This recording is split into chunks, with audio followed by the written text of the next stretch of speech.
entire section on the principle of influence, authority.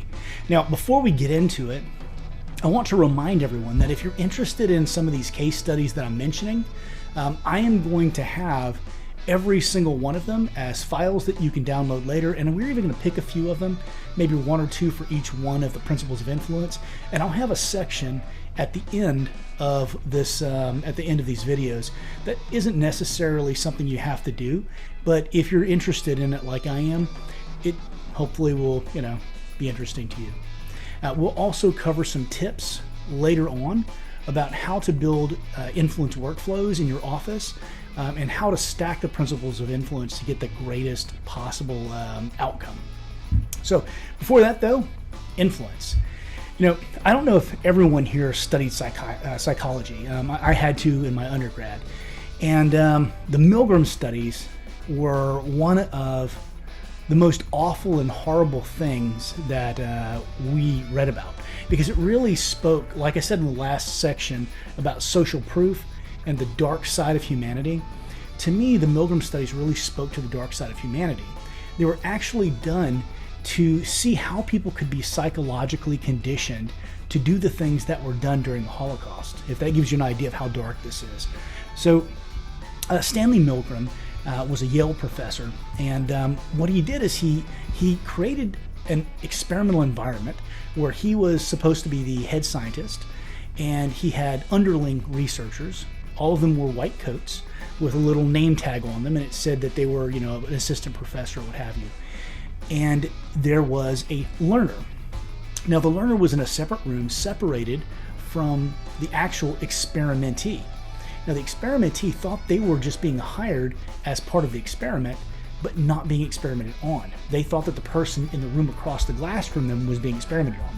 And they were told that this was a learning conditioning exercise, whereby a person would be given a task or a series of questions or some knowledge that they had to learn, and if they were incorrect whenever they tried to duplicate it, that they would receive a mild electric shock, and that mild electric shock would continue going up until they actually finally did, get it right.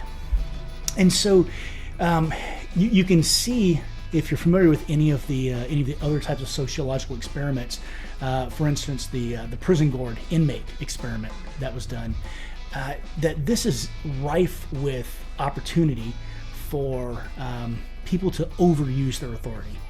That's not exactly what happened in this one, though. So it was kind of an interesting take on it. It wasn't to see if people would overuse their authority, but rather would they bow to authority. So here's what they found.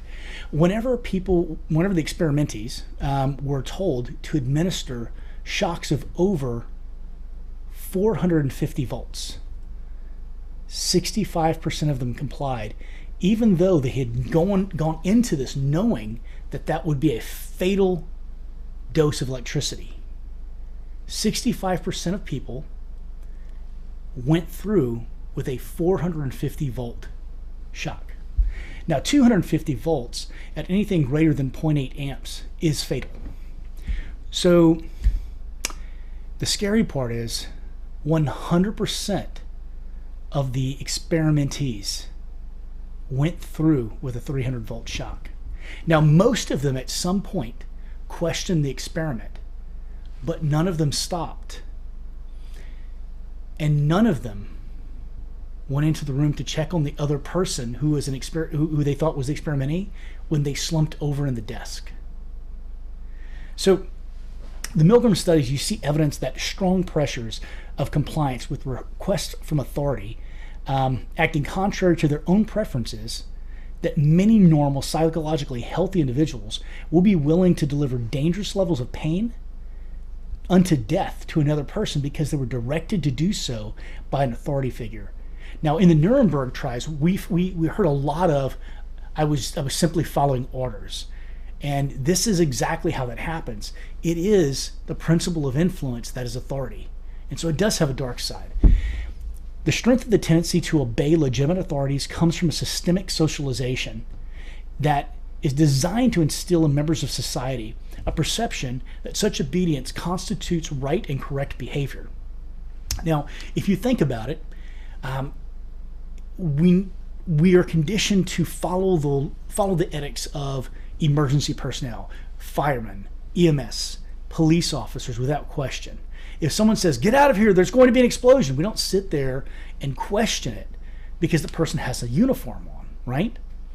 So it's adaptive to obey the dictates of genuine authorities because such individuals actually possess high levels of knowledge, wisdom, and power.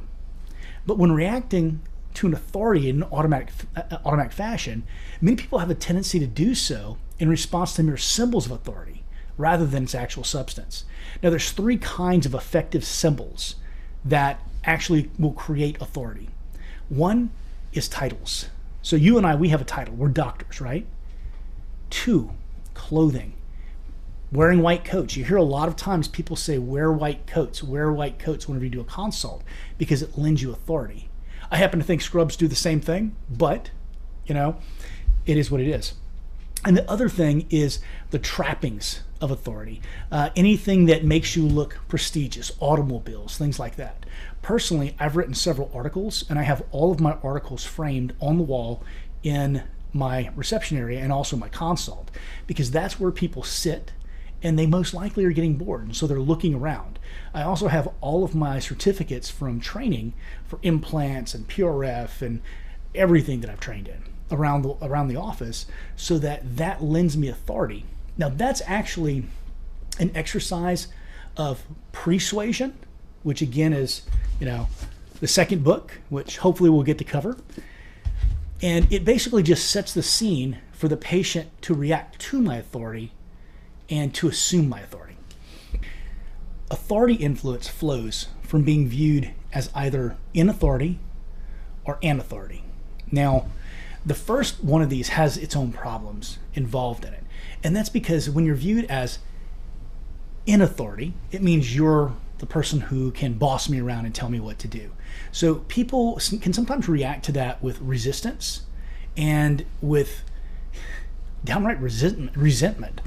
Now, the second type of authority avoids these problems because being seen as an authority carries with it the weight of greater knowledge and reputation. And people are usually willing to follow the lead of someone whose recommendations come from a place of more knowledge. Now, whenever you're using the principle of influence to relate a message and to make a demand or a request, one of the things that is very important is not to just be seen as an authority, but rather to be seen as credible, because that maximizes the effect of authority on people acquiescing to your demands. One of the ways that you can do that is to establish your trustworthiness by admitting some sort of minor deficiency in yourself. And as silly as this sounds, that thing that people put on job interviews, my greatest flaw is that I'm too much of a perfectionist. Things like that don't detract from your skill or knowledge are very acceptable to use. But in all honesty, sometimes whenever I'm presenting a case, I'll tell them, I've only done 15 or 20 cases like this. I would be happy to refer you to someone else, but I think that this one's well within my skill level. And usually patients are pretty happy with that. So establish your credibility by admitting that you're not perfect. It seems like what we learned in kindergarten. So in each one of these sections, we talk last about how we can manage to protect ourselves against the specific principle of influence that we're talking about. So it is possible to defend ourselves against the detrimental effects of people who are an authority. We do that by asking two questions. First of all, is the authority truly an expert? Next, how truthful can we expect this expert to be? The first directs our attention away from the symbols and the trappings of the authority's status. And the second advises us to consider not just the expert's knowledge in the situation, but also their trustworthiness. With regard to the second consideration, we should be alert to the trust-enhancing tactic of them first admitting something that's small and negative about themselves, because that can trick us into a false sense of security.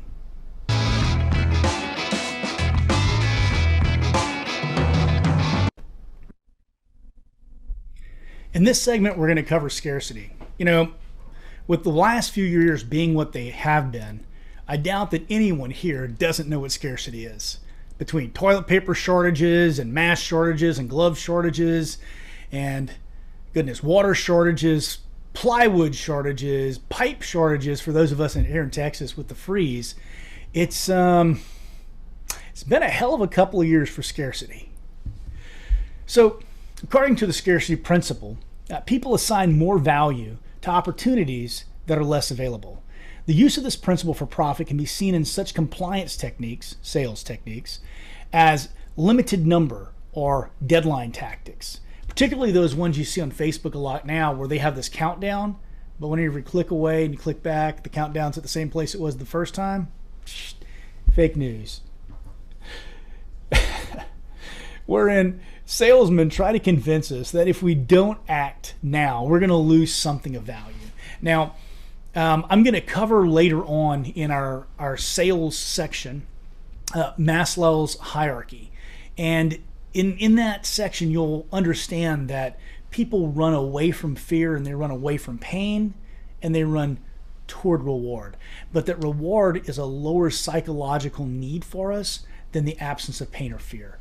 So whenever we engage the human tendency for loss aversion, people are more motivated by the thought of losing something than by the thought of gaining something of equal value, which should make sense.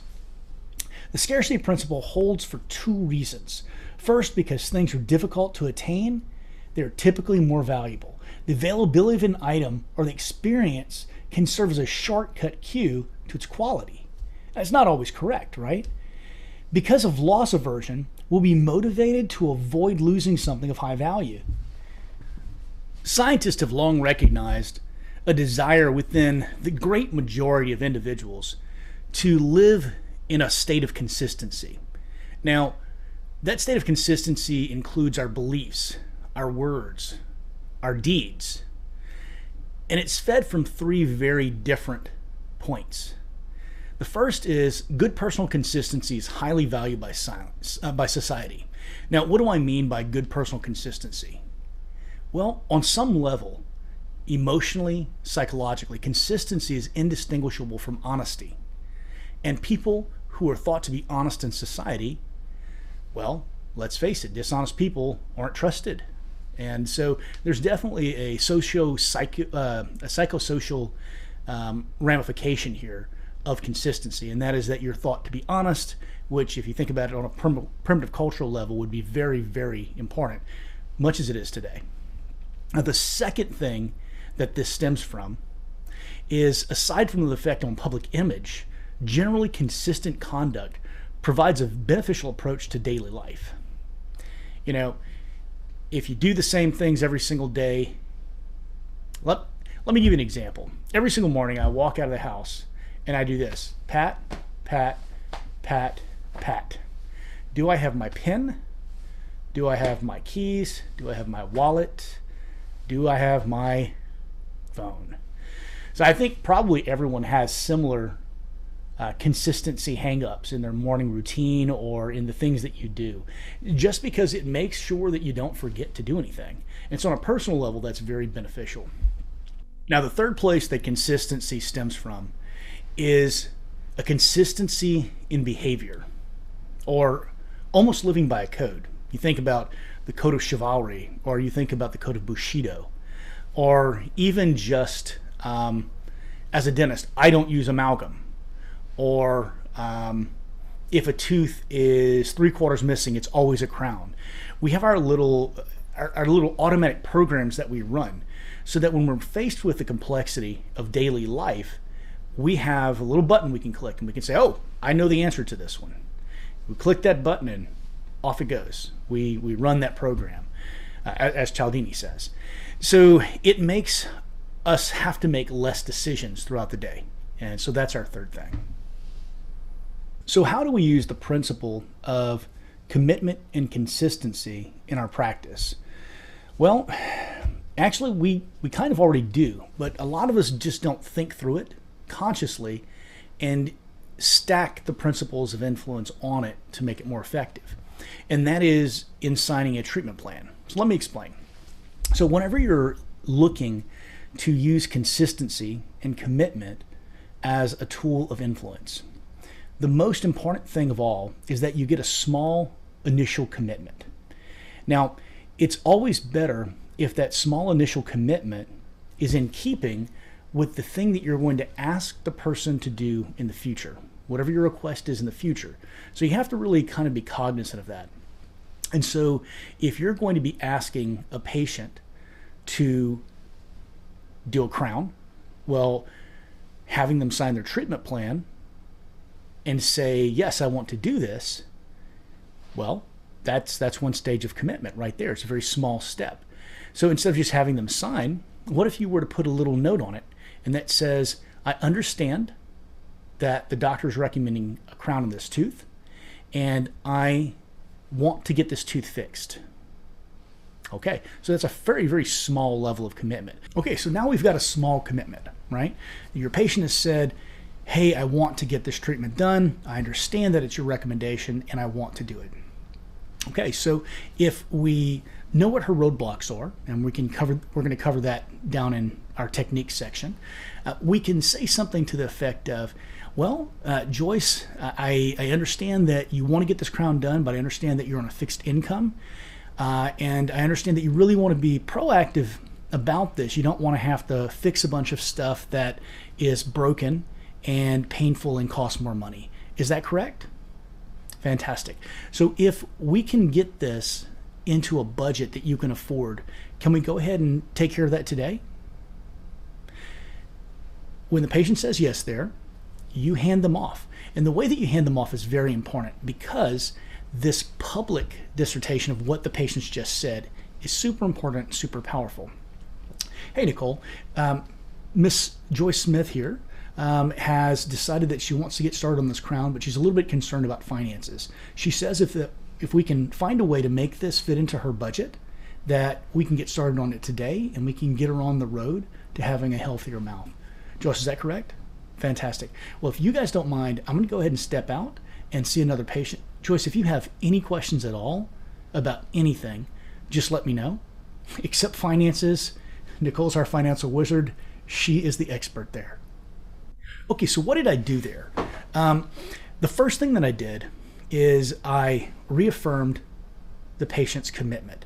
And if you remember, whenever you affirm a commitment or you remind someone of a commitment, it strengthens that commitment. It makes that person identify themselves with the commitment. It becomes a part of the self-image that they've created. So she has now created a self-image of a person who is proactive, who is going to fix this problem before it becomes a painful issue. And the only thing that is standing in her way is finances. So we have passed her off to Nicole, our treatment coordinator. And so Nicole is going to help her to get finances, right? But we did something more important than that. First of all, I said that Nicole is a financial wizard. And if you remember, authority is a hugely important thing whenever it comes to getting a patient to move on with their treatment or to get to yes. And so I have established that Nicole is an expert. I've also taken that commitment and I've made it public, and I've made it active, and I've made it effortful, because we are going to publicly say to Nicole that this is happening. I again reaffirm with the patient that this is her decision, right? And so we're making it self-motivated, and we are putting into place a plan of action that is going to require the patient to act and schedule an appointment, and effortful in that they're going to have to fill out this paperwork to get financed. So all of those little steps, you need to pile all of the influence on that you can. So you may remember that earlier, whenever we were covering reciprocity, we discussed a technique that Cialdini had discovered quite by accident. And what that was is the rejection and retreat technique, whereby you make a large request of your person that you're trying to influence, and it may be more than they're willing to do. Then you take a step back and you make a smaller request, and they're much, much more likely to acquiesce to that request because you've already made a concession to them, and it plays upon reciprocity there.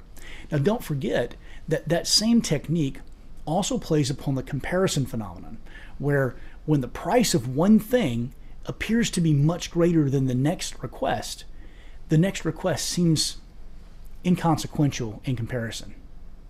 So that technique is called stair-stepping prices. And basically what it means is that you're going to use this comparison phenomenon to compare something that is a higher price with something that's a lower price, maybe something even that's a lower price, but never more than 3 choices. You'll just confuse people. And whenever we do that, we want to make sure that we compare those things in a way that is most favorable for the outcome that we want. So let's say, for instance, I believe that somebody is going to be best served by having locator overdentures. Well, what I'm going to present is the good things about hybrids first, and then the bad things. I'm going to present the bad things and then the good things about the locator dentures, and then regular dentures, I'm going to present the good things and then the bad things.